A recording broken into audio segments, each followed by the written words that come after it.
বছরের সপ্তম শ্রেণীর ছাত্রছাত্রী বন্ধুরা, আশা করি তোমার সবাই ভালো আছো। আজ আমরা যে বিষয়টি নিয়ে আলোচনা করব সপ্তম শ্রেণীর থার্ড সামারি অর্থাৎ ফাইনাল পরীক্ষার বাংলার নমুনা প্রশ্নপত্র এবং সম্পূর্ণ অধ্যায়ভিত্তিক সাজেশন নিয়ে। আশা করা যায় প্রতি বছর নেই এই বছরও তোমরা কিন্তু আমাদের সাজেশন অংশ থেকেই সমস্ত প্রশ্নই কিন্তু কমন পেয়ে যাবে। দেখো, একে দাগে রয়েছে সঠিক উত্তর নির্বাচন করে লেখো যে কোনো 11টি প্রশ্নের মান 1 করে 1 × 11 = 11। দেবী অমর চ্যাটার্জি ও তার কয়েকজন সহকর্মীকে আশ্রয় দেয় রিষ্টাতে। হে রুদ্রবীণা বাজো বাজো বাজো কোন কবিতার পংক্তি? ভারততীর্থ। বইটই কবিতাটি কার লেখা? প্রেমেন্দ্র মিত্র। টাউন ক্লাবে গোলকিপার ছিল গিরিন। পটলবাবু চাকরি করতেন কলকাতার হাডসন অ্যান্ড কিম্বারলি। নিবারণ ঘটক ছিলেন দুকুড়িবালা দেবীর বোনপো। কবি দু হাত বাড়িয়ে নমস্কার করেছেন নরদেবতাকে। রবিবার সকালে শ্যামাসঙ্গীত হয় কওয়ালিবাবুর বাড়িতে। অভিনয়ের সময় পটলবাবুর হাতে ছিল যুগান্তর পত্রিকা। নূরকে দেখে হেসেছে সুবলের মা। তির্যক বিভক্তি হলো এ বিভক্তি, দ্বারা হলো অনুসর্গ। যে বিভক্তি চিহ্ন যে কোনো কারকের সঙ্গে প্রযুক্ত হতে পারে তাকে বলে তির্যক বিভক্তি। কৃৎপ্রত্যয় বসে ধাতুর পরে। গঠনগত দিক থেকে শব্দকে 3 ভাগে ভাগ করা যায়। দুয়ে দাগে রয়েছে কম বেশি 20টি শব্দের মধ্যে উত্তর লেখো যে কোনো 13টি প্রশ্নের মান 1 করে 1 × 13 = 13। প্রথম, ননিবালা দেবীকে কাশীর জেলে নিয়ে আসার পর কে তাকে জেরা করতেন? জিতেন ব্যানার্জি। দুই এই দুই স্কুলের ছেলেদের মধ্যে চিরকালের রেষারেষি কোন দুই স্কুলের কথা বলা হয়েছে? এই দুই স্কুলের ছেলেদের মধ্যে চিরকালের রেষারেষি টাউন স্কুল ও মিশন দুই স্কুলের কথা বলা হয়েছে। নরহরির মা কোথায় যেতে চেয়েছিলেন? নরহরির মা কাশী যেতে চেয়েছিলেন। টই না থাকলে কি হবে? বই পড়া সব মিছে হবে। ডেভিড ডেভান কোথাকার জাদুঘর ছিলেন? ইংল্যান্ডের। পুলিশ কোন অভিযোগে দুকুড়িবালা দেবীকে গ্রেপ্তার করেন?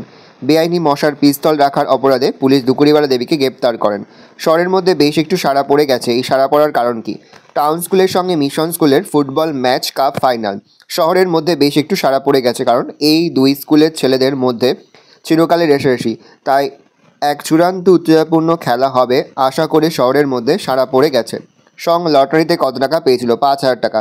থিয়েটারে পটলবাবুর প্রথম পাঠ কী ছিল? মৃত সৈনিক। ভারতভূমিকে পূর্ণ তীর্থ কে বলেছে? রবীন্দ্রনাথ ঠাকুর। বিপদে মোরে ক্ষমা করো, বিপদ তলে দাগ। রেখাঙ্কিত পদটি কারক বিভক্তি নয় করো। অপাদান কারকে এ বিভক্তি। নোটোমাস্টার ও ঘড়িওয়ালাকে কে ধরতে এসেছিল? পেয়াদা। মাহুকে তৈরি করতে কত সময় লেগেছিল? 17 বছর। প্রযোজককর্তা কাকে বলে? যে কর্তা নিজে কাজ না করে অন্যকে দিয়ে কাজটি করিয়ে নেয় তাকে প্রযোজককর্তা বলে। উদাহরণ, মা শিশুকে চাঁদ দেখাচ্ছেন। কৃৎপ্রত্যয় কাকে বলে? তার সঙ্গে তদ্ধিত প্রত্যয়ের আরেকটি নাম কি? ধাতুর প্রকৃতির সঙ্গে যে প্রত্যয় যুক্ত হয় তাকে কৃৎপ্রত্যয় বলে। তদ্ধিত প্রত্যয়ের অপর নাম প্রকৃতি প্রত্যয়। তিনি দেখে রয়েছে সংক্ষেপে নিচের প্রশ্নগুলির উত্তর দাও যে কোনো 4টি প্রশ্নের মান 2 করে 2 × 4 = 8। কবিতায় ভারতভূমিকে পূর্ণ তীর্থ বলা হয়েছে কেন? উত্তর লিখবে ভারততীর্থ কবিতায় কবি রবীন্দ্রনাথ ঠাকুর ভারতবর্ষকে বিশ্ব মানবতার মহান তীর্থ বলে অভিহিত করেছেন। তীর্থক্ষেত্রের পূর্ণভূমিতে যেমন তীর্থযাত্রীরা ঈশ্বরের আরাধনায় নিজেদের সমবেত করে, ঠিক তেমনি এদেশের মাটির মহিমায় জাতি বর্ণধর্মের বিভেদ ঘুচে গিয়ে সমস্ত মানুষ মানবতার মন্ত্রে দীক্ষিত হয়ে নিজেদের সৌভ্রাতৃত্ববোধের বন্ধনে আবদ্ধ করেছে। তাই কবি আলোচ্য কবিতায় ভারতভূমিকে পূর্ণ তীর্থ বলেছেন। ননিবালা দেবী পলাতক হলেন। ননিবালা দেবী পালিয়ে যেতে বাধ্য হয়েছিলেন কেন? তিনি পালিয়ে কোথায় গিয়েছিলেন? সেখানে তিনি কোন অসুখে আক্রান্ত হলেন? চন্দ্রনগরের বিভিন্ন বাড়িতে যখন ইংরেজ পুলিশ আচমকা তল্লাশি করতে শুরু করে তখন চন্দ্রনগরে লুকিয়ে থাকাটা ননিবালা দেবীর নিরাপদ বলে মনে করেন না, তাই বাধ্য হয়ে তিনি চন্দ্রনগর থেকে পালিয়ে যান। তিনি পালিয়ে পেশোয়ার গিয়েছিলেন, সেখানে তিনি কলেরায় আক্রান্ত হন। বর্ষাকালে এই রকমই ছিল মেয়ারও। কোন গদ্যাংশ থেকে উদ্ধৃতি নেওয়া হয়েছে? লেখককে বর্ষাকালে মেয়রের বর্ণনা দাও। উদ্ধৃত অংশটি রাজশাহী ক্রিকেট খেলা গদ্যাংশ থেকে নেওয়া হয়েছে। গদ্যাংশটির লেখক মাইকেল অ্যান্টনি। বর্ষাকালে মেওয়ারে আকাশ সবসময় মেঘে ঢাকা থাকতো। সমুদ্রের ওপর জলভরা কালো মেঘ নিচু হয়ে ঝুলত। বাতাস এসে নারকেল বনে ঝাপটা মারত। বৃষ্টির ফলাগুলো ঝাঁপিয়ে পড়ত। আমি চিৎকার করে উঠলাম। কে চিৎকার করে উঠল? কেন চিৎকার করে উঠল? মাইকেল অ্যান্টনির রাস্তায় ক্রিকেট খেলা গল্পে কথক সেলো তার নিজের চিৎকার করে ওঠার কথা বলেছেন। সেলো প্রাকৃতিক দুর্যোগকে খুব ভয় পেত। ঝড়, অতিবৃষ্টি, বজ্রবিদ্যুৎ, উপকূলে আছড়ানো সমুদ্র, ঝোড়ো হাওয়া, বৃষ্টি থেমে যাওয়া পরপর সব কিছু নিস্তব্ধ থাকা, এসবই তার কাছে ভীতপ্রদ ছিল। উদ্ধৃতির পূর্বেই ভয়ঙ্কর বজ্রপাতের শব্দে আকাশ কেঁপে ওঠে, তাই সে ভয়ে চিৎকার করে ওঠে। সমরেশদা কোথায় গেছে? এই সমরেশদার পরিচয় দাও। সে কোথায়, কোন উদ্দেশ্যে গিয়েছিল? সমরেশ হলো টাউন স্কুলের একজন খেলোয়াড়। হাফব্যাক পজিশনে খেলে। দলের অন্যতম সদস্য, কিন্তু দলকে ভরসা জোগালেও সে অন্ধ কুসংস্কারে বিশ্বাসী। প্যারা চেঞ্জ করে লিখবে, টাউন স্কুলের ছেলেদের মধ্যে অন্ধবিশ্বাস যে খেলতে নামার আগে গাধার কান মলতে পারলে তবেই তারা জিতবে। এই উদ্দেশ্য সফল করার দায়িত্ব নিয়ে সমরেশ বেলা 1টা থেকে শহরের সর্বত্র অর্থাৎ ঘাটে, মাঠে, ধোবার বাড়িতে গাধা খুঁজে বেড়ায়। নেক্সট, এতদিন অকেজো থেকেও তার শিল্পী মন ভোঁতা হয়ে যায়নি। এই অনুভব কিভাবে জাগলো পটলবাবুর মনে? একসময় থিয়েটারের ডাক সাইটে অভিনেতা পটলবাবু 20 বছর বাদে হঠাৎই ফিল্মে অভিনয়ের সুযোগ পেয়ে ঘাবড়ে যান। কিন্তু অভিনয়কালে অতি সামান্য ভূমিকা ও যৎ সামান্য সংলাপকেও কীভাবে রসোত্তীর্ণ করে তোলা যায় সে বিষয়ে মাথা ঘামিয়ে কার্যক্ষেত্রে যথেষ্ট ভালোভাবে উতরে দেন। অভিনয় শেষে নিজের কাজ সম্পর্কে সন্তুষ্টি তাকে নিজের শিল্পীমন সম্বন্ধে এই অনুভূতি দেয়। ধন্যী মশাই, আপনার টাইমিং। বাপের নাম ভুলিয়া দিয়াছিল প্রায়। বক্তাকে কোন ঘটনার ফলে তার এমন মন্তব্য? উদ্ধৃত অংশটির বক্তা হলেন ফিল্মের নায়ক চঞ্চল কুমার। পটলবাবু ফিল্মে নিপুণ দক্ষতার সঙ্গে অভিনয় করেন পথচারীর ভূমিকায়। যথার্থ টাইমিংয়ে তিনি নায়ক চঞ্চল কুমারের সঙ্গে ধাক্কা খান। বেশ আঘাতও লাগে তার। অভিনয়ের একাগ্রতায় তিনি অনুভূত হন এবং নায়ক চঞ্চল কুমারও তার অভিনয়ের প্রশংসা করে প্রশ্নচিত মন্তব্যটি করেন। 4 দাগে রয়েছে কম বেশি 60টি শব্দের নিচে যে কোনো একটি প্রশ্নের মান 3। হোটেলের যে নোটো মাস্টার তা কিভাবে বোঝা গেল? সোনা মাকুকে কাদার কল লাগিয়ে দিল। মাকু খুব কাঁদে। এত কাঁদতে পেরে মাকু শেষে আনন্দের চোটে হেসে ওঠে। তারপর ফুর্তির চোটে মালিকের দাড়ি খামচে এক লাফে যেই উঠে দাঁড়ায়, সঙ্গে সঙ্গে হ্যাঁচকা টান লেগে মালিকের দাড়ি গোঁফ খুলে মাকুর হাতে চলে আসে, আর মালিকের ছোচালো ন্যাড়া মুখটা সবার কাছে প্রকাশ পায়। এভাবে হোটেলের নকল সাজ খুলে যেতেই সার্কাস দলের সকলেই তাকে চিনে ফেলে এবং তিনি যে তাদের নোটো মাস্টার তাতে কারোর আর সন্দেহ থাকে না। নেক্সট, ঘড়িওয়ালা কত বছর ধরে, কোথায়, কীভাবে মাকুকে বানিয়েছিল? প্রায় 17 বছর ধরে পরিশ্রম করে ঘড়িওয়ালা মাকুকে তৈরি করেছিল। এই সময় সে বাড়িঘর ছেড়ে ঘড়ির কারখানায় পড়েছিল মাকুর জন্যই। কারখানার ম্যানেজার উদাস্ত খাটিয়ে ঘড়ির ঘরের তাকের নিচে শুতে দিয়েছে আর ছাইপাশ খেতে দিয়েছে, তবুও সে সারা রাত জেগে গুদামে পড়ে থাকা পুরনো বিলাতি ঘড়ির কলকবজা খুলে নিয়ে মাকুর পেটে পুড়েছে এবং এভাবেই খেটে একদিন তার মাহুকে পূর্ণরূপ দিয়েছে। হোটেলরা কীভাবে শুরুয়া রান্না করতো? হোটেলের শুরুয়া রান্নার একটা গোপন কায়দা ছিল, সেটা সে কাউকে জানতে দিত না। সে উনুনে শুরুয়ার ঢাকনা খুলে কাঠের হাতা দিয়ে নাড়তে নাড়তে তাতে নিজের দাড়িগোঁফ ফেলে দিত। শুরুয়ার সঙ্গে সেই দাড়িগোঁফও সেদ্ধ হয়ে যেত। তাতেই শুরুয়া আরও ভালো ও সুস্বাদু হয়ে উঠত। কেবল সোনাটিয়াই এ কথা জানতে পেরেছিল। 5 দাগে রয়েছে কম বেশি 150 শব্দে নিচের প্রশ্নগুলোর উত্তর দাও। যে কোনো 4টি প্রশ্নের মান 5 করে। 5 গুণ 4 = 20। হে রুদ্রবীণা বাজো বাজো বাজো। কবি রুদ্রবীণার বেজে ওঠার প্রত্যাশী কেন? উদ্ধৃত অংশটি কবি রবীন্দ্রনাথ ঠাকুরের লেখা গীতাঞ্জলি কাব্যগ্রন্থের অন্তর্গত। ভারতীর্থ কবিতা থেকে গৃহীত। রুদ্রবীণা হল দেবাদিদেব মহাদেবের বাণী। কবি রবীন্দ্রনাথ দৃঢ় বিশ্বাস রুদ্রবীণা বেজে উঠলে মানব জীবনে পরিবর্তন সাধিত হবে। রুদ্রবীণার সুরে অশুভ শক্তির বিনাশ হয়ে শুভ শক্তির জয় ঘোষিত হবে। সমস্ত রকম বিদ্বেষ ভুলে মানুষ একাত্ম হয়ে উঠবে। তাই এই আশা নিয়েই কবি রুদ্রবীণায় বেজে ওঠার জন্য প্রত্যাশী। পুলিশ তৎপর হয়ে উঠল তাকে গ্রেপ্তার করতে। কাকে গ্রেপ্তার করতে পুলিশ কেন তৎপর হয়েছিল, এর পরিণতি কী হয়েছিল?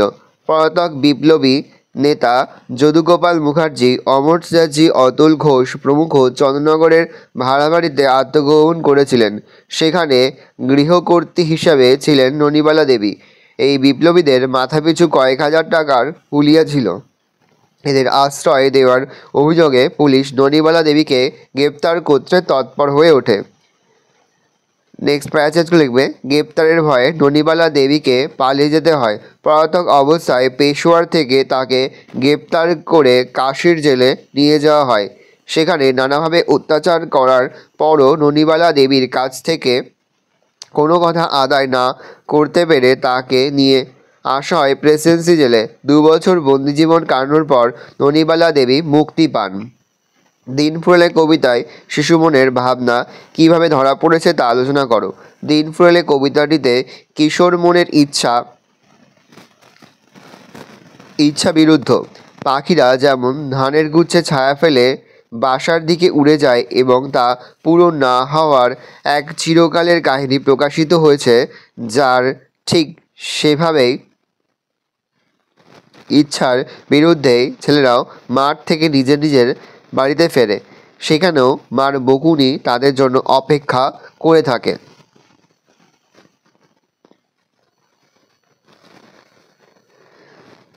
আক্ষেপের সুর, কিন্তু তার থেকেও বেশি তাদের মনে থাকে আক্ষেপ। সূর্যাস্তের সময়ে আকাশে যে রঙের খেলা হবে তা দেখার কোনো সুযোগই তাদের নেই। ইতিকথা সব মিলেই শৈশব কৈশোরের গভীর আক্ষেপই যেন তাদের মধ্যে প্রকাশ পায়। নেক্সট, দুই পক্ষে খেলোয়াড় মাঠে গিয়ে দাঁড়ালো। কোন দুই পক্ষের কথা বলা হয়েছে? খেলার ফলাফল কিভাবে নির্ধারিত হয়েছিল?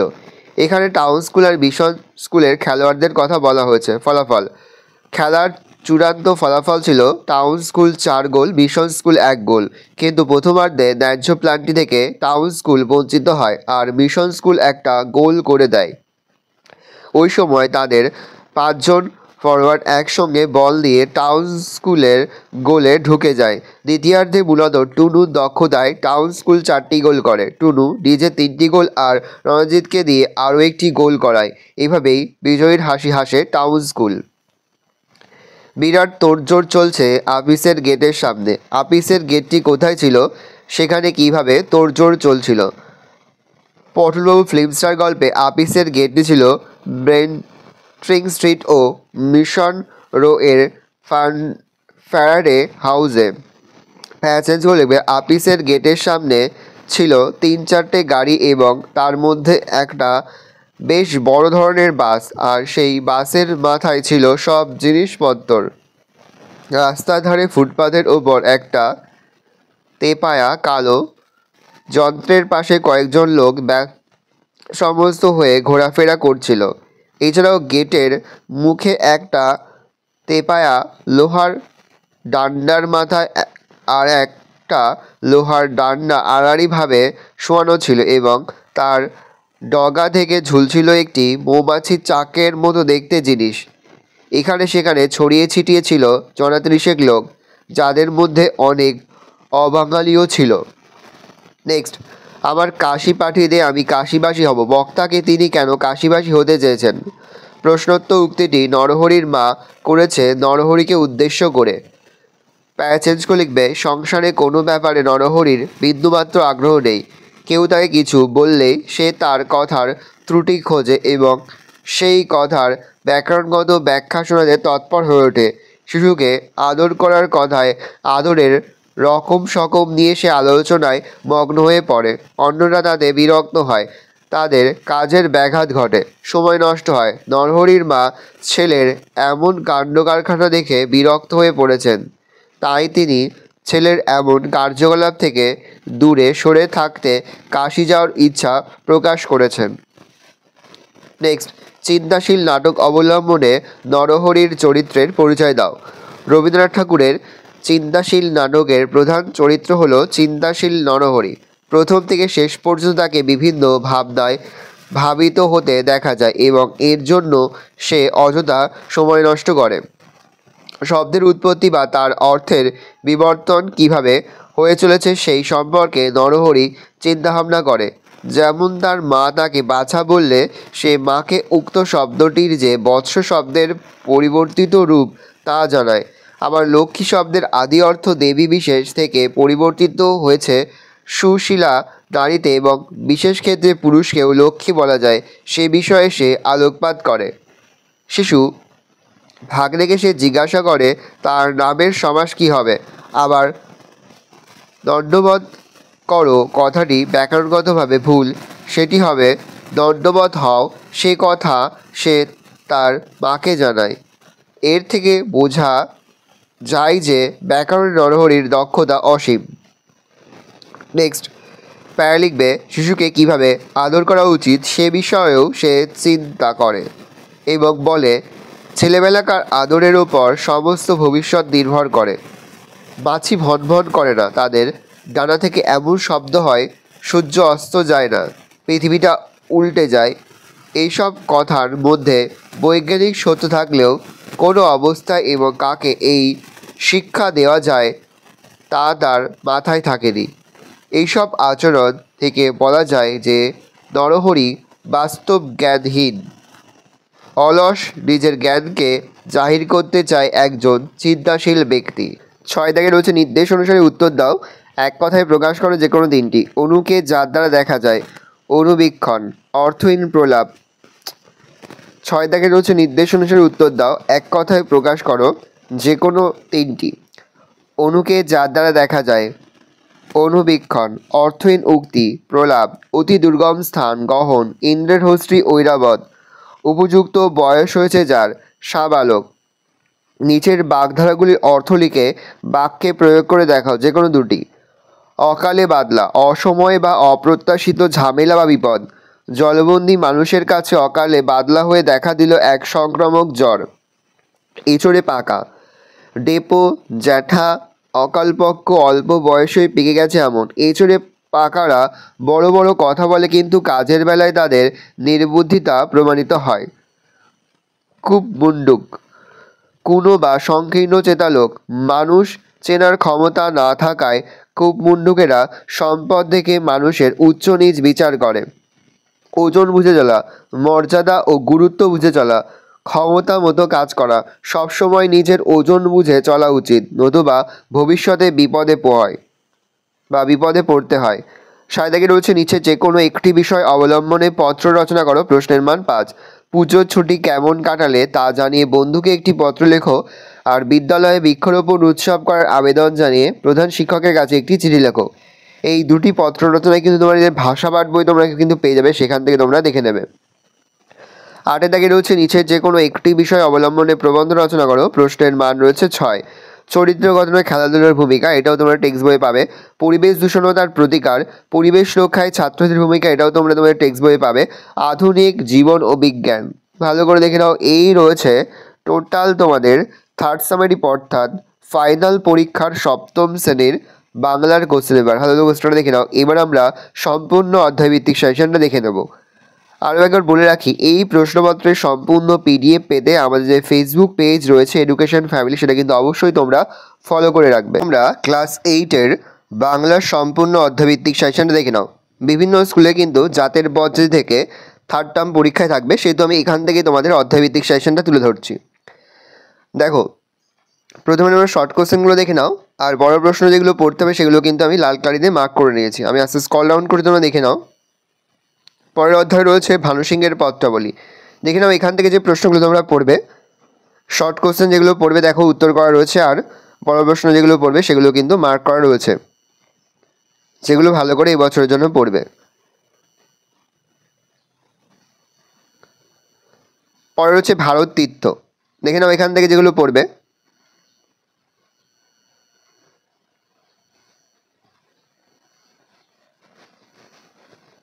নেক্সট রয়েছে স্বাধীনতা সংগ্রামে নারী।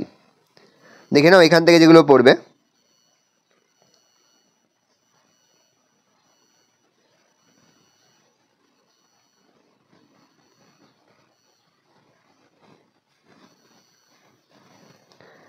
নেক্সট, রাস্তায় ক্রিকেট খেলা, দেখে নাও এখান থেকে যেগুলো পড়বে।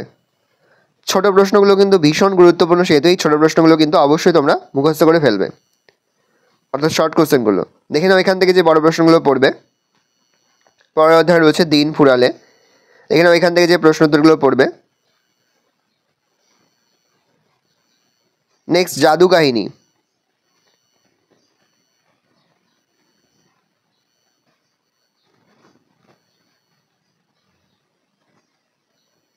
এই 2-2 এটা কিন্তু ভেরি ভেরি ইম্পর্টেন্ট। 2-6, 2-7 ভালো করে পড়বে। নেক্সট হচ্ছে গাধার কান, এখান থেকে দেখে নাও যেগুলো তোমরা পড়বে।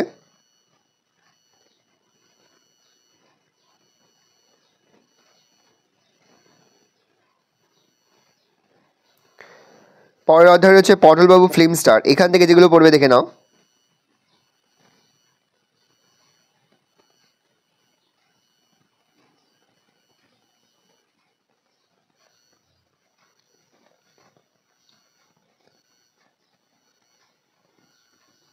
নেক্সট রয়েছে চিন্তাশীল, এখান থেকে যে প্রশ্নগুলো পড়বে দেখে নাও। এবার দেখুন এখান থেকে যে বড় প্রশ্নগুলো পড়বে। 2-এর 5, 6, 7, 8 ভালো করে পড়বে। এবার দেখে নাও ফাইনাল পরীক্ষার ব্যাকরণ অংশের জন্য তোমরা ব্যাকরণ থেকে কী পড়বে। পত্র রচনা 2, 3, 4, 5 ভালো করে করবে। প্রবন্ধ রচনা 1, 2, 4 এগুলো ভালো করে করবে। 1, 2, 4 ভালো করে করবে এই তিনটে। এই রয়েছে টোটাল তোমাদের 2025 সালের ক্লাস 7-এর বাংলার সম্পূর্ণ অধ্যায়ভিত্তিক সাজেশন এবং নমুনা প্রশ্নপত্র। ভালো করে তোমরা অধ্যায়ভিত্তিক সাজেশনটা দেখে নাও। আশা করি ভিডিওটা ভালো লেগেছে। ভিডিওটা ভালো লাগলে ভিডিওকে লাইক করতে ভুলবে না। আমার নতুন হওয়া লাল কালার সাবস্ক্রাইব প্রেস করে পাশে বেল আইকন প্রেস করে নতুন করে ভিডিও আপলোড করি সবার ফার্স্ট নোটিফিকেশন তোমরা পেয়ে যাও। আর এই ভিডিওটি তোমার বন্ধু বান্ধবী আত্মীয়স্বজন সবার মধ্যে কিন্তু অনেক অনেক শেয়ার করে দেওয়া হচ্ছে। সপ্তম শ্রেণীতে পড়ছে, আমরা কিন্তু ইতিমধ্যেই সপ্তম শ্রেণীর প্রতিটি বিষয়ের সিলেবাস, প্রশ্ন এবং নমুনা প্রশ্নপত্র কিন্তু আপলোড করে দিতে এখনও পর্যন্ত সেই ভিডিওগুলো না দেখে থাকো, ভিডিওগুলো কিন্তু তাড়াতাড়ি দেখে নাও। তাদের সকলকে জানাই আগাম পরীক্ষার অনেক অনেক শুভেচ্ছা এবং অভিনন্দন। আর এই প্রশ্নপত্রের সম্পূর্ণ উত্তরপত্র কিন্তু আমাদের ফেসবুক পেজ রয়েছে এডুকেশন ফ্যামিলি, সেখানে কিন্তু আমরা আপলোড করে দেবো, অবশ্যই সেখান থেকে প্রশ্নের উত্তরগুলো সংগ্রহ করে নেবে।